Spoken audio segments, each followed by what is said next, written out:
Hello everyone, welcome to Detective Pergama. Her name is Iguchi Mariko, 23 years old. She was a senior at a university in Tokyo. Approaching graduation, she planned to travel to Taiwan alone for her senior week.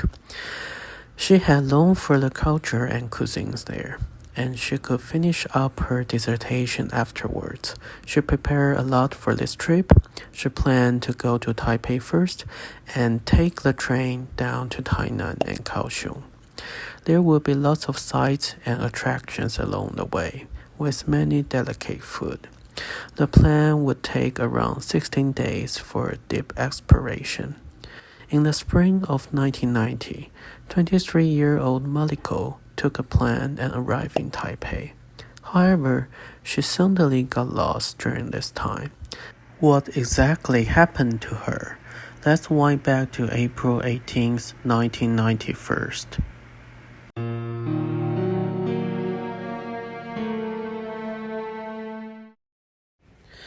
On April 18th, 1990, it was a warm and cozy Wednesday in Tokyo, and the sakura was blooming. A really great time for travel. At 9 a.m., a man called Iguchi Hisako came to the Tokyo police office anxiously. She told the officer that her daughter went abroad, but she could never reach her now. She begged the police to search for her daughter. The police learned that her missing daughter's name was Iguchi Mariko. She was a senior student. She just left for Taiwan recently on April 2nd and planned to return to Japan on April 18th on the United Airlines flight 828. Her mom Hisako went to the airport to take her. She had waited for hours and hours, but just couldn't see her daughter Mariko. The data showed that the flight was not delayed. She was worried that something had happened to Mariko. After receiving the case, the police started an investigation. According to the records, Mariko neither canceled the original flight back, nor did she reschedule. The only thing they could know was that she didn't get on the plane on that day. No entry record was found either, which means that Mariko didn't get back to Japan at all.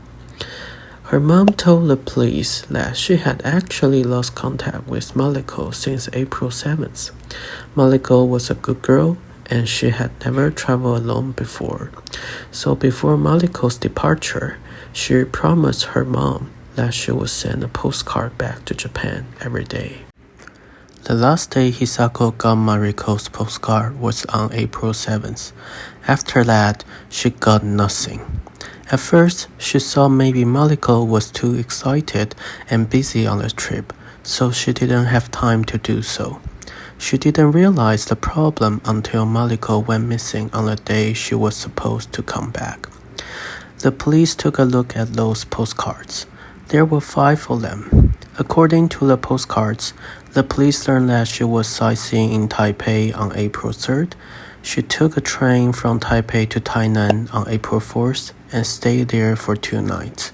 She then went to Kaohsiung and went missing. The missing girl Iguchi Mariko was 23 years old. She was born in Tokyo, Japan. Her parents were divorced when she was small. She had lived with her mom since then. Her mom, Hisako, was an insurance broker. She was busy and she worked very hard to raise Mariko. Mariko was a good student and her mom never worried about her study. She studied at Ochanomizu University in Tokyo. She was cute and adorable, so she was quite popular among the cohorts. 4 years flew by and Mariko was graduating. Her classmates were busy with dissertation topics, but she already got a plan. After a discussion with her mom, she decided to have a senior week in Taiwan. She wanted to explore the local culture there and finish the dissertation. She never thought that she would never come back again. After receiving the case, the Tokyo police contacted the Taiwan police through ICPO. They asked the Taiwan police to look for the missing girl. The Taiwan police started the investigation immediately. They first looked into the custom records. On April 2nd, Mariko arrived in Taiwan. There was no exit records afterwards. According to the Taiwan Railway Corporation, Mariko got on the train from Tainan to Kaohsiung on April 7th. Around 12 p.m., she arrived in Kaohsiung. In order to get more information, the police started an investigation centered around the Kaohsiung station. They posted the missing person notices in streets and lanes. The missing person, Iguchi Mariko, Japanese, 23 years old, 5'1", short hair, black framed glasses, a mole on the left corner of the mouth. Her mom, Hisako, couldn't wait anymore. She came to Taiwan and sent out the notices to people on the street, desperately getting any information about Mariko. She didn't get much in such a short time. She could only go back to Japan and wait for further notice. Due to the fact that the missing girl was a foreigner, the local folks were talking about it. People started to speculate what happened to Mariko. Some said that it might be related to the Japanese mob. Some said that she was abducted to a local brothel for prostitution. The police investigated the red light district for several months but found nothing. After waiting for so long and receiving no clues, Hisako had no choice but to turn to a psychic. The psychic told her that it wasn't very possible that Mariko was still alive now, and she's probably lying beside a lake or sea. There is a big lake in Kaohsiung named Chengqing Lake. It sits between Qianzhen District and Lingya District. Maybe the suspect dropped Mariko there. The police started a carpet search in the lake, but they didn't find anything except some trash and animal bodies. One day, a person called Mr. Lee found the police and told them that he met Mariko on April 4th in Tainan Station. She looked concerned and seemed to get lost. After seeing this, he approached Mariko and asked her if she needed any help. After a few conversations, he knew that Mariko actually came from Japan. In order to save money, Mariko asked Mr. Lee if he knew any economical hotels around. Mr. Lee told her that she could stay in his house because there was still an empty room. In the following 2 days, Mr. Lee showed her around by his scooter. They had a good time. After staying in Mr. Lee's house for 2 nights, Mariko planned to go to Kaohsiung. On April 7th, Mr. Lee took Mariko to Tainan Station. Before he sent Mariko to the train, he even asked the station staff to take care of her. Mr. Lee told the police that Mariko was a very outgoing girl. All his family liked her very much. He didn't sense any abnormality in her. She even gave him her address in Japan and hoped to stay in touch. Mr. Lee then handed over the note to the police.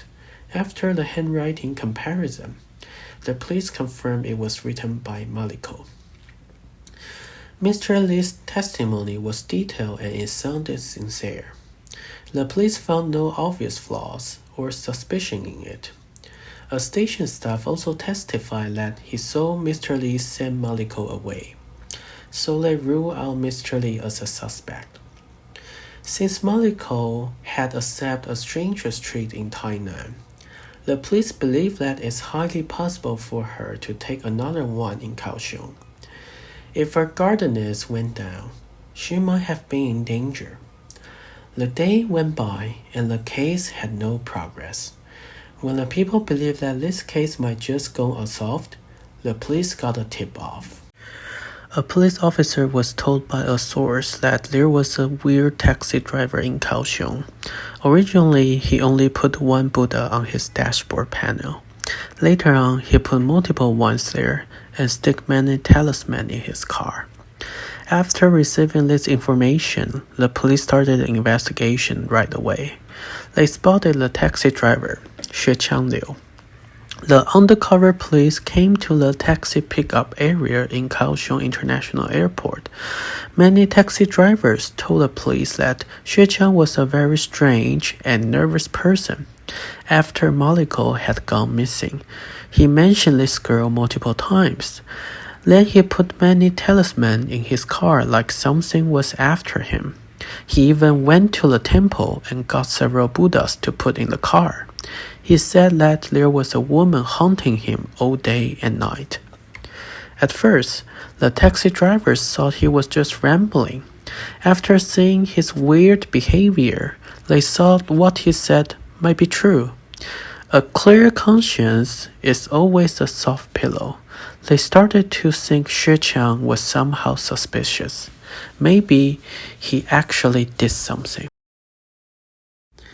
According to the record, Xue Qiang was 30 years old. He was the third child in his family. He had two older sisters and one younger brother. He lived with his family in Feiji Road in Kaohsiung. His sisters then married and moved out, and his parents got divorced. His brother stayed with his mom, and his dad remarried. Xue Qiang was the only one staying in the old house. He hadn't married yet, so he lived alone. Although the police started to suspect Xue Qiang, they didn't have enough evidence. They secretly interviewed his mom. His mom told the police that Xue Qiang asked her to buy a taxi, but she didn't agree. Xue Qiang then became very angry. She brought out a newspaper and told her, "Do you see the missing girl in the newspaper? She was killed by me. I've already killed a person. I don't care about killing another one." His mom didn't believe that because he had a mental disorder for a long time. She was used to his blabber and his threats, so she didn't think it was a big deal. After a few days, Xue Qiang came back to her and told her there was a girl in white clothes haunting him and coming after him every night. At that time, all the news and the newspapers were talking about this missing Japanese girl. His mom thought he had a mental problem and became delusional after listening to all the news. The police found Xue Qiang's neighbors too. They said Xue Qiang was very eccentric. He always screamed and yelled alone at home. He was also into abusing and killing stray cats and dogs. He used to carry a crossbow and used it to shoot stray animals. A weapon like crossbow is a regulated item in Taiwan and requires a license to purchase. All of this information strengthened the police suspicion of Xue Qiang. The police summoned him to an interrogation. Maybe it was due to the mental disorder. Maybe he was hiding something.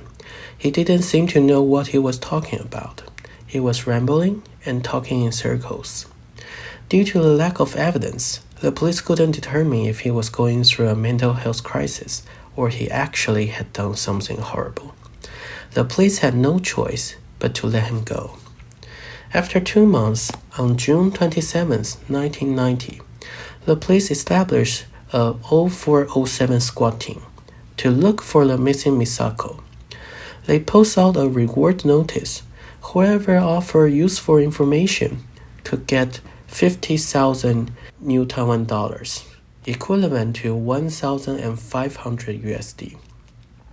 Mariko's mom further offered a 500,000 Japanese yuan reward, equivalent to 3,200 USD.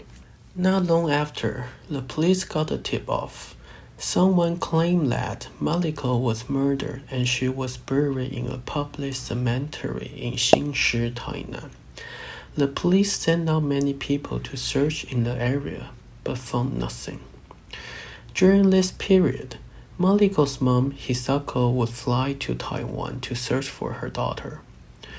She also founded the Iguchi Mariko Search Support Group. Hisako firmly believed that her daughter was still alive and must have gone lost somewhere. 8 months later, the police raised the reward to 1 million new Taiwan dollars, equals to 31,000 USD. The police had a resolution to find Mariko, no matter if she was dead or alive. On January 4th, 1991, the police got another source. Someone claimed that they found a dead body in a sugarcane farm in Holy Taichung. The police got there and found that the figure was very similar to Mariko's. However, the body was highly rotten and could not be recognized. They did a teeth comparison between the body's teeth and Mariko's, but they were not matched. It was not Mariko. After 2 months, on March 4th, 1991, another taxi driver offered an important source to the police. He believed that Xue Chang was the murderer who killed Mariko. Before, he only put this talisman and Buddhas in his car. Now he was also playing the Great Compassion mantra and slept in the car every day. Xue Chang didn't dare to go home. Even when he went to the bathroom, he would quickly return to his car. It seemed like something was going after him constantly. He told the police that if they started a search in his house, maybe they could find something. What the taxi driver offered to the police was critical, but those weird behaviors couldn't prove anything. The police needed more solid evidence. When the case went into an impasse, a neighbor of Xue Chang came to the police. She told the police that she could hear a woman crying in Xue Chang's house every night. The cry sounded very miserable and chilly. She asked Xue Chang what happened with curiosity. Xue Chang's face immediately turned pale after he heard it and didn't say anything. Xue Chang's neighbor thought it was weird and finally decided to tell the police. On March 4th, 1991, the police finally decided to arrest Xue Chang on suspicion of murder. They also searched his house at the same time. The police found several traces of burn in the backyard. They also looked into his water bill and found that during April 1990, his water bill drastically went up by 5 tons. Xue Chang lived alone, and the sudden high use of water was an anomaly. Then the police planned to conduct an excavation operation in his backyard. They presumed that Mariko might have been buried there. When a senior local police walked in, he prayed with 2 hands joined and said, "Mariko, if you could hear me, if you were killed here by this man, please somehow manifest and guide us." After he murmured, he immediately felt someone tap his shoulder very heavily. He quickly turned back and found no one. He then was almost certain that Mariko was killed in this place, because every time this happens, according to Taiwan folk religion, they believe that this is how the passed away communicates with the living. However, after 20-plus policemen digging 3 meters deep into the bedrock, they still found nothing. The police were stunned and went into a dead end again. Xue Chang was pretty sly and arrogant. Whenever the police asked him about this case, he would totally deny. The police understood that he was superstitious and afraid of spirits, so they invited a legendary forensic pathologist, Yang Ji-sung, into the investigation. When Ji-sung first saw Xue Chang, he only said, "Tell us the truth, or Mariko will follow you forever." He finally confessed. On April 7, 1990, Xue Chang was riding his scooter roaming around the Kaohsiung station. He met Mariko on Jianguo 3rd Road. She was looking for an affordable hotel there. He approached her due to her prettiness and said hi to her. Surprisingly, Mariko replied back with a hi too. Xuechang parked his scooter and came forward to see if there was anything to help. He found out that she was a Japanese girl and was totally unfamiliar with Kaohsiung. Mariko put out a pen and paper and told him she wanted to find a youth hostel. Xuechang showed her around, but she didn't like any nearby. Xuechang then proposed that she could stay in his house for several nights. Mariko saw she met another good person, so she agreed. After lunch, they went to the Chenjing Lake and met a new couple there. Then they went back to Xuechang's house in Fiji Road. At night, Xuechang wanted to have sex with Mariko. She refused firmly and went back to her room. Xuechang was upset by the rejection. After thinking about it again and again, he became angrier and angrier. A sinister idea started to grow in his mind. In the dawn, he took out his crossbow and opened her door. Mariko was having a sound sleep, so she didn't notice. He lightly walked to her bed and aimed the crossbow at her head. He pulled the trigger and fired. He fired and reloaded, fired and reloaded. After 4 shots, Mariko was totally dead. Xuechang then started to rape her. When he finished, he found a machete and cut off her head and started to dismember her in the bathroom. In order not to draw any attention, he was cunning enough to block the external sewage, so the blood water could only flow into his backyard. After this, he used a bedsheet to cover the body parts and discarded them into different places with the tools. When he got back to his house, he found that there were many bloodstains on the bed and the bed frames. To totally destroy the evidence, he moved them into the backyard and burned them. Although Xuechang confessed the whole process of the killing, without the actual body and the evidence, the police couldn't convince the prosecutor and thus convict him of the crime. Xuechang learned this because the district prosecutor office refused to detain him and required the police to gather more solid evidence. So during the following days, Xuechang's attitude had a 180-degree change. He refused to cooperate.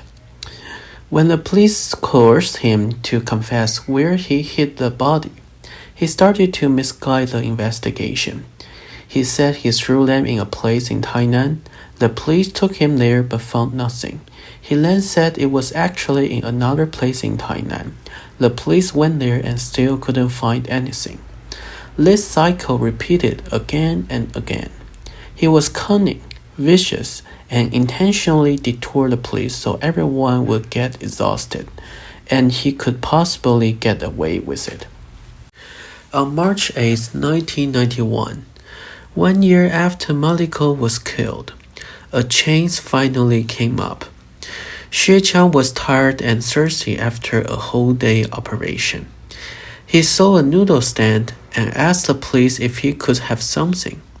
The police refused and told him that he must provide the actual location of the body before he could have anything.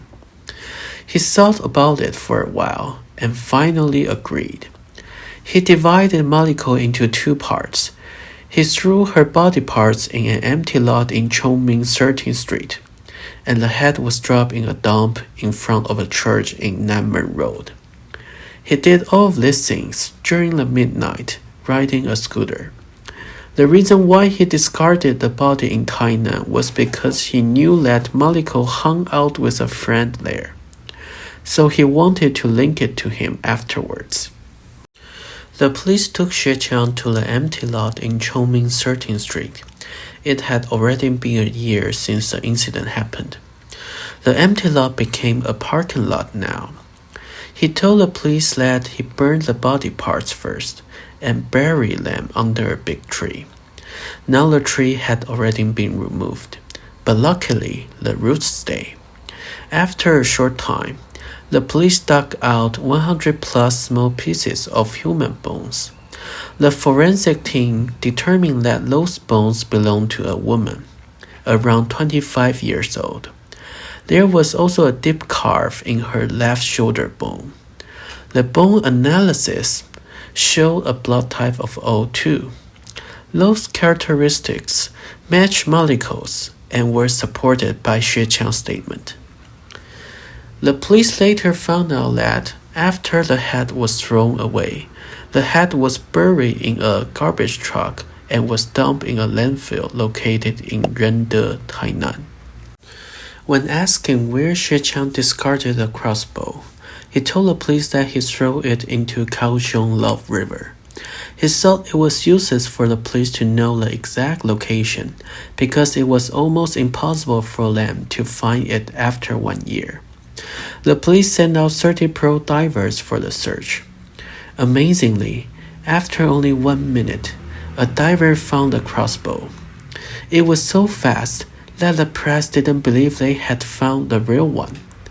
Some of them suspected that the police were faking the whole operation, and they hid a crossbow ahead of time and pretended to find it.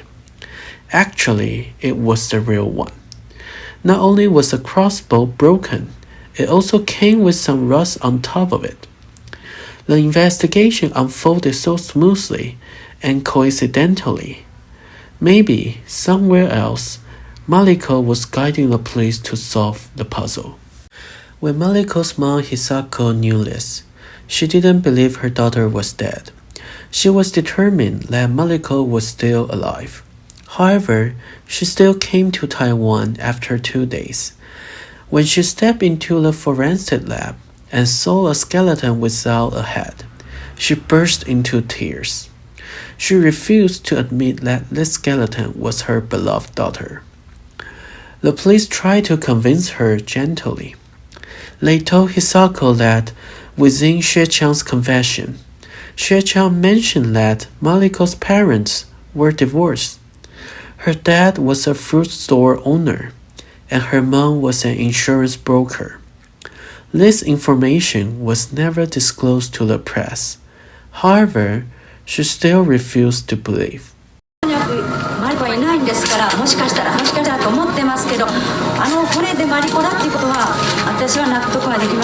I haven't seen Mariko yet. Maybe. She's still alive. I don't think she has passed away. When the police asked Hisako to do a DNA test to determine whether the body was Mariko, she refused. She finally budged and agreed to do a DNA test only if the police could help her find the skull. Her request put the police into a dilemma. To find the head in the smelly and enormous landfill is a long shot. With so much garbage stacking together, they had already generated a great amount of biogas, which was dangerous for the operation. The police told Hisako the real situation and took her to the actual site. While learning this and seeing the landfill, she said it was understandable and didn't ask the police to find it. She only hoped that the police could find Mariko's personal stuff, including a white bag, a red umbrella, a flashlight, and a can opener. The police became hesitant, but still accepted her request. When the police asked Xue Chang, he said he threw her personal belongings into a garbage truck in Qianzhen, Kaohsiung. The police asked the janitors in that section. One janitor told the police that she found a pretty new bag with an umbrella and stuff. She felt it was too wasteful to throw them away, so she just took them home. But she didn't use any of those. The weird thing was that after she took those things home, she started to feel sick all the year. They seemed to be pretty ominous. She then handed over all the stuff to the police. When Hisako saw this personal stuff, especially the can opener, her last glimmer of hope was shattered. It was because the worn-out label on the can opener was from the same store nearby her house in Japan. There was no label like this in Taiwan. At that time, she knew that Mariko was gone forever. She finally agreed to do the DNA test, and the result was positive. It was Mariko. After 1 year, on November 24, 1991, this case was summoned in Kaohsiung District Court. Xue Chang was accused of murder and abandoning a corpse. After the third trial, the Supreme Court finally determined that Xue Chang was guilty and sentenced him to death. Considering his mental disorder, which accorded to the condition for sentence deduction, his term was reduced to a life sentence. This means he would stay in prison for the rest of his life. Surprisingly, in 2011, Xue Chang even claimed that he didn't kill Mariko. The real murderer was someone else. The evidence was buried in Xiaogang, Kaohsiung. He even wrote to a judge that he would buy him any house he liked. His appeal request was turned down quickly by the court. It was told that Xue Chang didn't have a good life in prison. He suffered from lynching from time to time due to his despicable deed. Even among all the criminals, bullying or killing women and children is the most contemptible sin. Later, he was transferred to Yilan prison and was kept in a single cell. After a few decades, he was able to request for parole. Surprisingly, when the prison asked his family for a permanent address, they refused and said they didn't want him back at all. Under Taiwan criminal law, a parolee needs to have a permanent address. His family also needs to shoulder the responsibilities to monitor him. His family strongly objected to his parole request and claimed that he was and would continue to be dangerous and irredeemable. Whoever sends him out is responsible, they said. After this incident happened, the impacts were unmeasurable. The impression of Taiwan in Japan went south, and people were reluctant to travel there. In that single year, the number of Japanese tourists declined greatly by 10%, and it was the first time in a few years. Among folk tales, there are many spiritual stories too.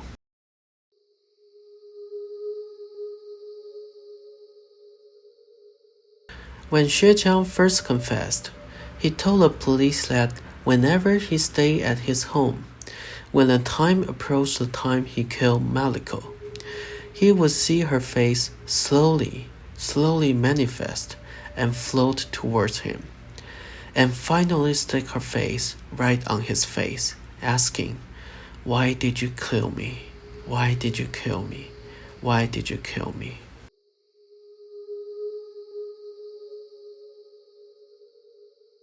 During the process of finding Mariko's body, Xue Chang got a chance to escape.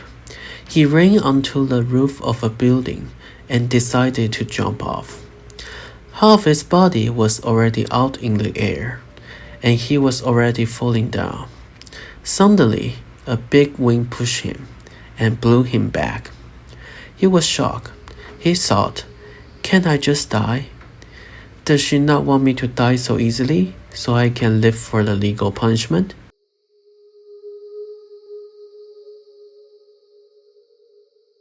The landlord of the parking lot used to park his car under the big tree.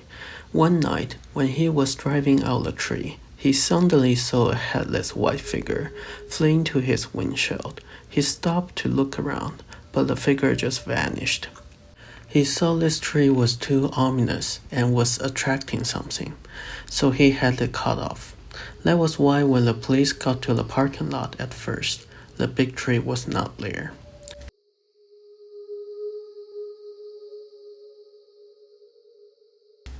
Similar thing happened to a couple too. They came to the police in May 1990 and told the police that when they drove by the street next to the empty lot, they could clearly see a head fly across their windshield. They were very certain that they saw a woman's head, face tilting down, looking for something. The head wandered and wandered, and then just vanished.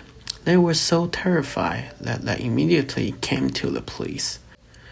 At first, the police thought they might have been too tired, or they saw a balloon. However, both of the couple firmly believed that they had seen a head floating in the air.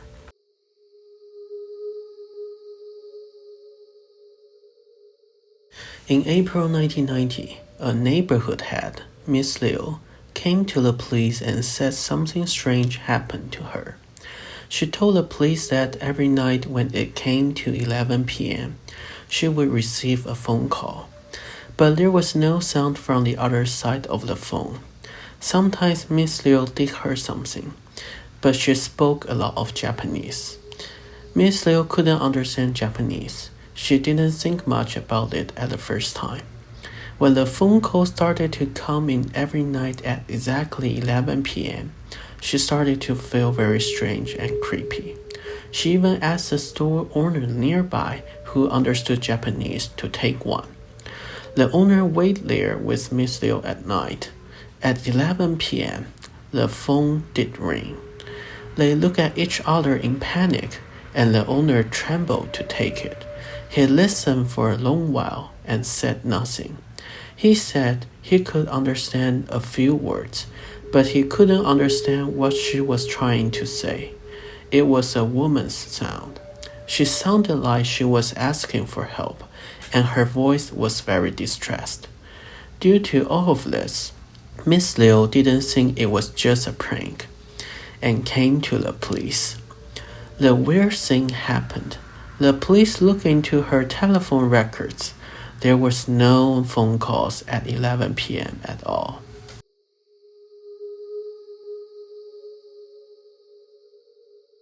In the same location, a man heard a girl crying at night.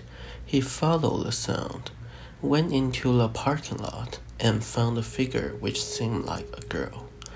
The girl wandered around and seemed to be looking for something. The man asked her in Chinese from a distance, but she didn't reply. She just murmured and kept looking.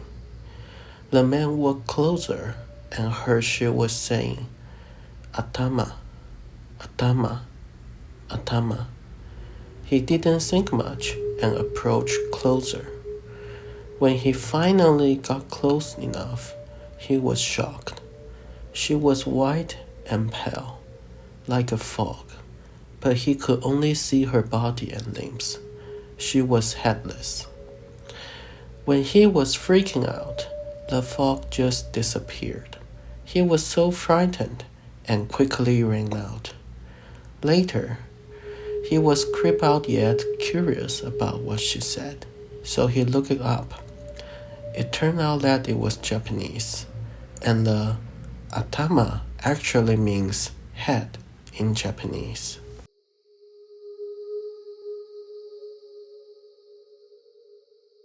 In order to contain the dengue fever, the Taiwan government had an operation to weed the empty lot where Xie Qiang dropped the body parts.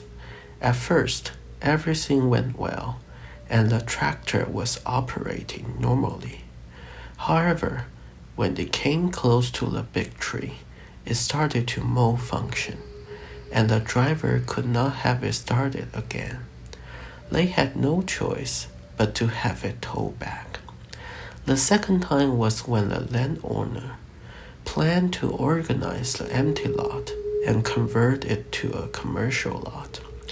When the tractor went close to the tree, it stopped again. The third time was when they tried to dig out a fishing pond. Similarly, when the tractor went close to the tree, it stopped again. Later on, they finally knew that the tree was actually the place where Xie Qiang discarded the body.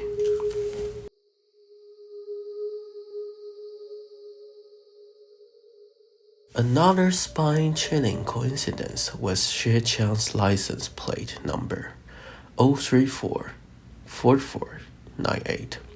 The number doesn't seem weird, but later on someone discovered a spooky and frightening coincidence. 034. March 4th was the day Xiejiang got arrested. 44 are homophones to Dai in Chinese. 98 represent the police knew the location of Mariko's body on March 8th and found the body on March 9th.